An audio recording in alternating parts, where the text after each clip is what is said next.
ذکر شہادت حسین ایک قصہ کہانی ایک داستان تھی جو ہم نے سن لیا۔ ذکر شہادت حسین صرف ایک داستان کا نام نہیں ہے، ذکر شہادت حسین صرف قصے کہانی کا نام نہیں ہے، بلکہ ذکر شہادت حسین باطل کی آنکھوں میں آنکھیں ڈال کر اس کا مقابلہ کرنے کا نام شہادت حسین۔ ذکر شہادت حسین مصائب و آلام پر استقامت کا جبل بن کر قائم رہنے کا نام ذکر شہادت حسین۔ ذکر شہادت حسین حوصلوں کو بلند کرنے کا نام ہے۔ ذکر شہادت حسین اللہ کی رضا پر راضی رہنے کا نام ہے۔ ذکر شہادت حسین اللہ کی رسول کے طریقے پر استقامت کے ساتھ قائم رہنے کا نام ہے۔ ذکر شہادت حسین ہر محاذ پر نمازوں کو قائم رکھنے کا نام ہے۔ ذکر شہادت حسین چھوٹوں پر شفقت کرنے کا نام ہے، بڑوں کا احترام کرنے کا نام ہے۔ تو ذکر شہادت حسین سے ہمیں بہت ساری چیزیں سیکھنے کو ملتی ہے۔ آئیے، جمعہ کا وقت بڑا قلیل ہوتا ہے، ناکافی ہوتا ہے، جب تک وقت میں گنجائش ہو ہم اس پر کچھ گفتگو کرتے ہیں۔ امام علی مقام رضی اللہ تعالیٰ کی شہادت کے بعد سورج نے منہ چھپا لیا اور دوپہر کے وقت آسمان پر ایسا منظر طاری ہوا کہ آسمان پر ستارے نظر آنے لگے۔ سورج نے منہ چھپا لیا، پرندے اپنے گھونسلوں میں چلے گئے اور کسی کی ہمت نہ تھی کہ یہ منظر دیکھ سکے۔ نہ آسمان میں طاقت تھی، نہ سورج میں وہ طاقت تھی، بلکہ کائنات کا ذرہ ذرہ رب قدیر کی بارگاہ میں یہ عرض کر رہا تھا کہ اللہ یہ کیا ہو رہا ہے۔ میرا مولا ارشاد فرما رہا تھا کہ میری مخلوق، میں دیکھ رہا ہوں، تمہیں دکھا رہا ہوں کہ حسین سے جو مانگ رہا ہوں وہ دے گا۔ اس کا نام ذکر شہادت حسین ہے۔ اور اب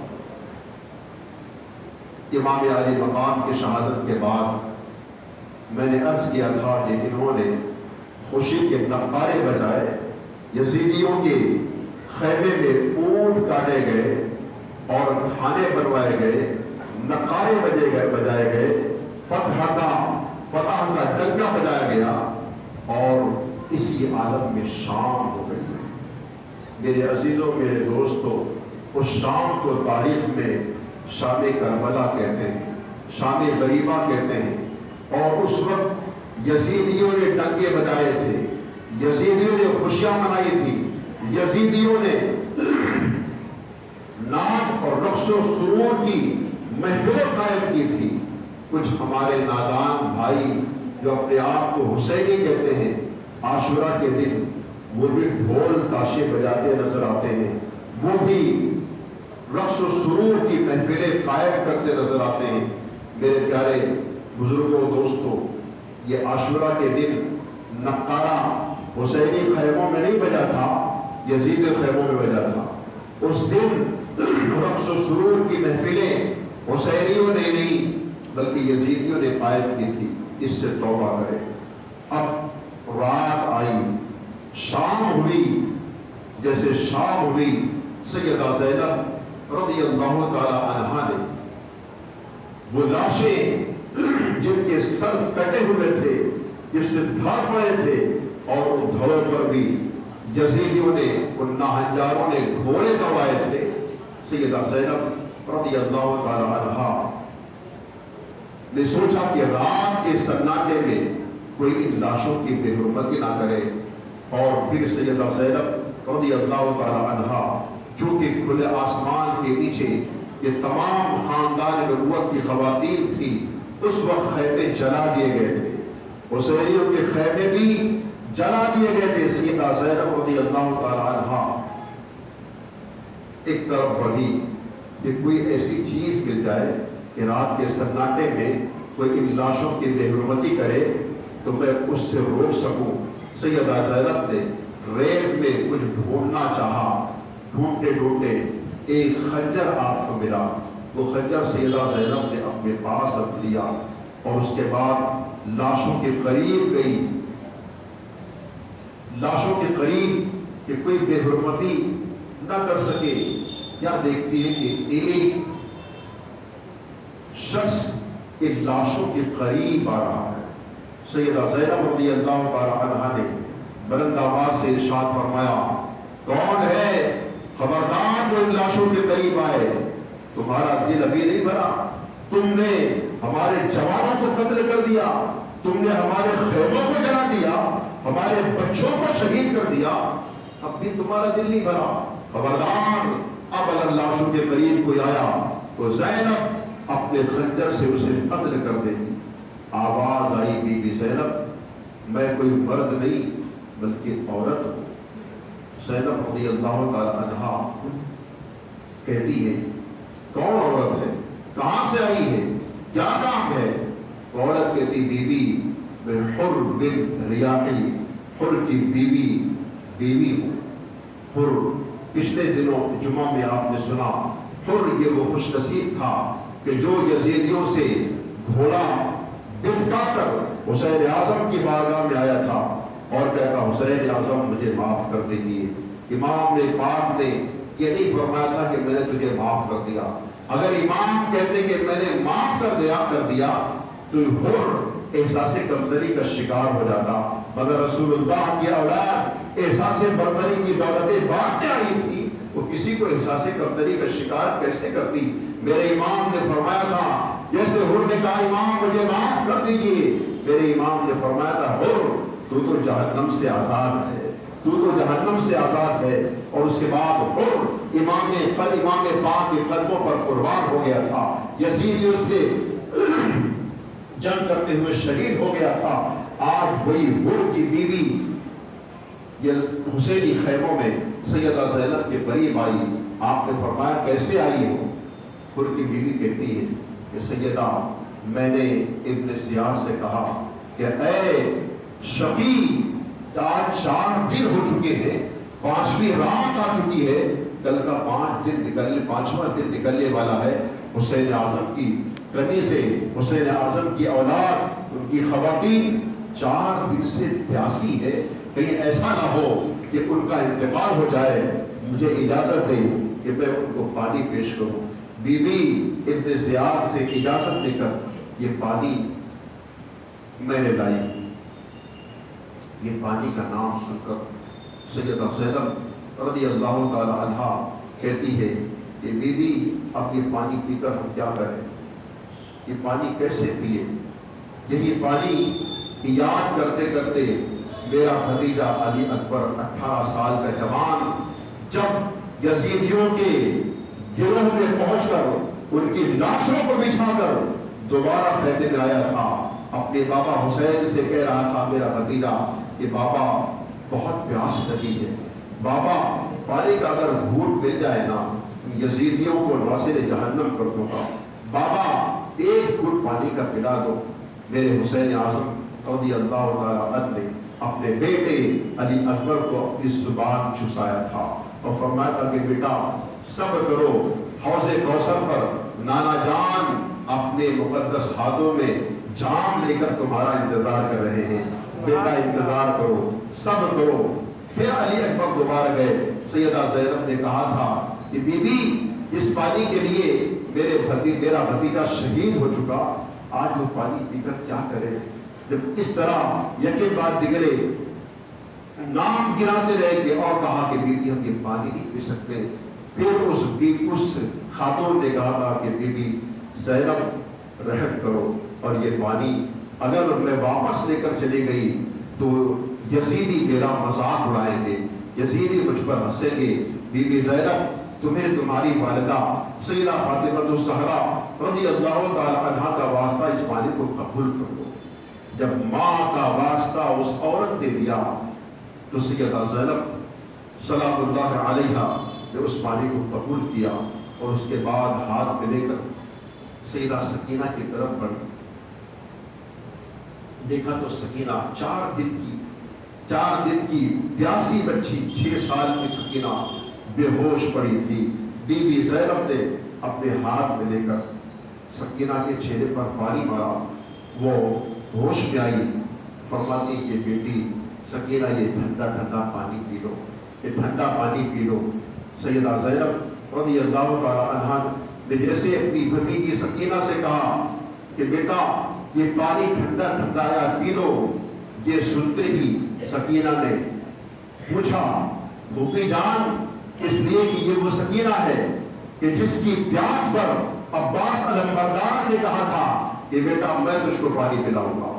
اور جب نہر فرات پر عباس علمبردار پہنچے تھے اور اپنی جوان مردی کے ساتھ مشکیزے میں پانی بھر کر کپڑے پر ڈالا اور گھوڑے پر واپس حسینی خیموں میں آ رہے تھے، یزیدیوں نے ایسے تیر چلائے اور اعلان ہوا، ابن زیاد نے اعلان کیا کہ ایک قطرہ پانی کا یہ حسینی خیمے میں نہ پہنچے، اگر ایک قطرہ پہنچ گیا تو یہ 72 ہم 22,000 پر غالب آ جائیں گے، ہم منہ دکھانے کے قابل نہ رہیں گے، لہذا پانی نہ پہنچنے پائے۔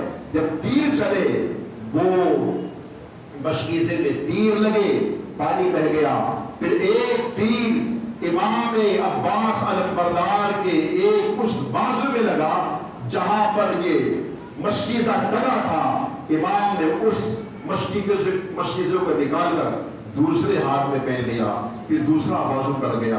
عباس علمبردار رضی اللہ تعالیٰ کو امام پاک اٹھا کر لائے اور خیمے میں لا کر آخری وقت اپنے گود میں عباس علمبردار کا چہرہ تھا اور آپ نے پوچھا عباس کوئی وصیت، عباس کوئی نصیحت، کوئی آرزو؟ عباس علمبردار نے کہا تھا کہ بھیا حسین ایک وصیت میری ہے کہ میرے جنازے کو چھپا دینا، میری بھتیجی سکینہ کی نظر مجھ پر نہ پڑنے پائے، اس لیے کہ میں نے اپنی بھتیجی سے وعدہ کیا تھا کہ بیٹا میں تم کو پانی پلاؤں گا، کہیں ایسا نہ ہو کہ بھتیجی دیکھ کر اس کی آس ٹوٹ جائے، جب وہ مجھے نہ دیکھے گی تو انتظار رہے گا، اطمینان رہے گا کہ میرا چچا عباس پانی لے کر آئے گا، اس انتظار میں اطمینان ہوگا، پیاس کی شدت زیادہ نہ بڑھے گی، مگر مجھ کو دیکھ لی تو پیاس کی شدت بڑھے گی اور امید ٹوٹ جائے گی۔ بھیا حسین میرے لاشے کو سکینہ کو نہ دکھانا، بس یہی میری وصیت ہے۔ اور یوں آپ کے لاشے کو پردہ کر دیا گیا۔ آج سیدہ زینب رضی اللہ تعالی عنہا نے جیسے بے ہوش بچی سکینہ کے چہرے پر پانی چھڑکا، ہوش میں آئی، پھوپھی کہتی کہ بے بھتیجی بیٹا سکینہ یہ پانی ٹھنڈا ٹھنڈا پانی پی لو۔ پانی کا نام سن کر سیدہ زینب رضی اللہ تعالی عنہا عرض کرتی پھوپھی جان کیا میرے چچا عباس آ گئے؟ یہ سن کر پورے خیمے میں آنسوؤں کا رونے کا شور اٹھ گیا، اس لیے کہ عباس علمبردار کا جنازہ ایک طرف پڑا ہوا تھا۔ سیدہ زینب رضی اللہ تعالی عنہا نے کہا کہ بیٹا تمہارے چچا تو نہیں آئے، تمہارے چچا جام شہادت نوش کر چکے اور اب تمہارے چچا کبھی نہیں آئیں گے۔ پھر سیدہ سکینہ کہتی ہے تو پھوپھی جان تو آپ لوگوں نے پانی پی لیا؟ سیدہ زینب فرماتی ہے کہ بیٹا ہمارے خاندان کی یہ ریت ہے کہ پہلے چھوٹوں کو کھلاتے پلاتے ہیں پھر بڑے پیتے ہیں، اور تم چھوٹی ہو لہذا سب سے پہلے تم پانی پیو۔ یہ قول مصطفیٰ سننے کے بعد اللہ کے رسول صلی اللہ علیہ وسلم کی حدیث ذہن میں آ گئی۔ آقا فرماتے من لم یرحم صغیرنا ولم یعقل کبیرنا فلیس منا، جو اپنے چھوٹوں پر شفقت نہ کرے، اپنے بڑوں کی تعظیم نہ کرے، وہ ہم میں سے نہیں۔ بیٹا پہلے چھوٹوں کو کھلایا پلایا جاتا ہے، یہ سنت ہے، اور پھر خود پیا جاتا ہے، لہٰذا یہ پانی پہلے تم پی لو بعد میں ہم پیئیں گے۔ یہ سنتے ہی سکینہ نے اپنے ہاتھ میں وہ ٹھنڈا پانی لیا اور شہیدوں کی لاشوں کی طرف بڑھنے لگی۔ سیدہ زینب نے پکڑا کہ بیٹا کہاں جا رہی ہے؟ سکینہ کہتی پھوپھی جان آپ نے تو کہا کہ پہلے چھوٹوں کو کھلاتے پلاتے ہیں پھر خود پیتے ہیں، کیا آپ بھول گئی اس پورے قافلے میں سب سے چھوٹی میں نہیں، سب سے چھوٹا میرا بھیا علی اصغر ہے، علی اصغر ہے، 6 مہینے کا ہے، میں پانی اس کو پلانے جا رہی ہوں۔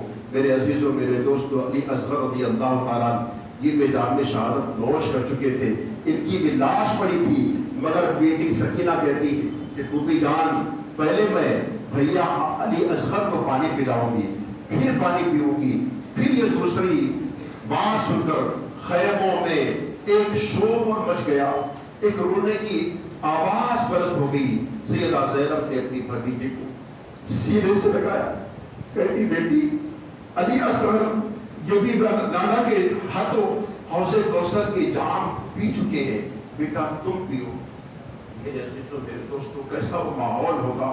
اور یہاں رک کر میں عرض کروں کہ خاندان نبوت کی خواتین کا کردار دیکھو، ایسے عالم میں بھی کوئی سنت ان سے چھوٹ نہیں رہی ہے، ایسے عالم میں بھی چھوٹوں پر شفقت، بڑوں کا احترام، پہلے خود نہ پیے، پہلے خود نہ کھائے، پہلے چھوٹوں پر، اور چھوٹے کی جب یہ تربیت ہو رہی ہے تو وہ چھوٹی بچی بھی اپنے چھوٹے بچے کو، اپنے چھوٹے بھائی کو تلاش کر رہی ہے۔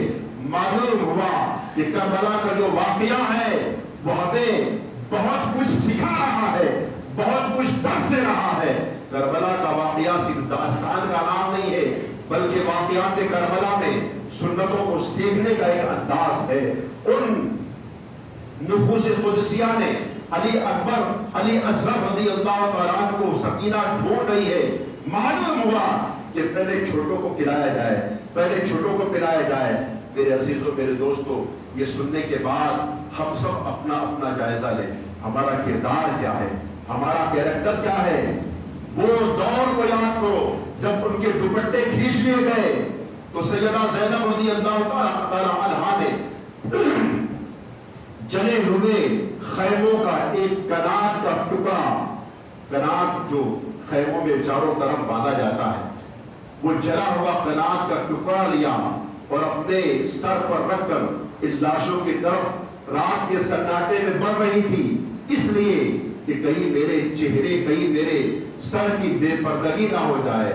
یاد کرو ان عورتوں کو، ان کے پاس دوپٹے چھین لیے گئے، مگر قرآن کا جلا ہوا کپڑے کا ٹکڑا لے کر اپنے سر کو چھپا رہی ہے۔